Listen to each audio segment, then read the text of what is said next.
Lokrashtra news network, जनसामान्यांचा बुलंद आवाज.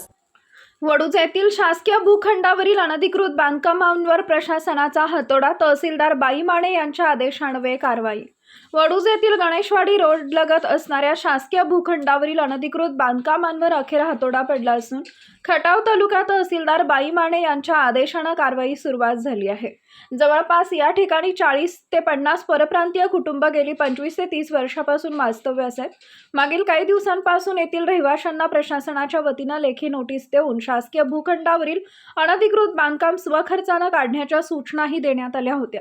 सदर सूचनेचं पालन न केल्यानं प्रशासनाच्या वतीनं कठोर भूमिका घेत दिनांक 9 डिसेंबर रोजी पोलीस बंदोबस्तात येथील अतिक्रमण हटवण्यास प्रशासकीय अधिकारी व यंत्रणा या ठिकाणी गेली असता येथील रहिवाशांनी तहसीलदार कार्यालयावर मोर्चा काढला व अतिक्रमण काढू नये अशी विनंती केली. परंतु तहसीलदार बाई माने यांनी संबंधित रहिवाशांना आपणास सदर जागा रिकामी करण्यासाठी मुदत देण्यात आली होती, तरी आपण कोणत्याही हालचाली केल्या नसल्याचं सांगितलंय. सदर अनधिकृत बांधकामे काढण्याच्या सूचना दिल्यानं अखेर अतिक्रमण काढण्यास सुरुवात केली आहे. तहसीलदार बाई माने यांनी घेतलेली भूमिका शहरात असणाऱ्या अतिक्रमणाबाबत अशीच राहणार का व चौकात शासकीय भूखंडावरील अनधिकृत बांधकाम व अतिक्रमणे रोडलगत असणाऱ्या वीटभट्ट्या तहसीलदार बाई माने हटवणार का असा सवाल सर्व नागरिकांमधून उमटत आहे. लोकराष्ट्र न्यूज, एक विचार समाज विकासाचा, वेगवान आढावा ताज्या घडामोडींचा.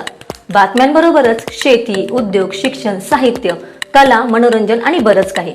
जनतेच्या सर्वांगीण विकासासाठी सदैव तत्पर असणारं, तुमचं आमचं आपलंसं वाटणारं लोकराष्ट्र न्यूज एजन्सीचं परिपूर्ण news channel Lokrashtra news network like करा, सबस्क्राईब करा आणि हो, शेअर करायला विसरू नका.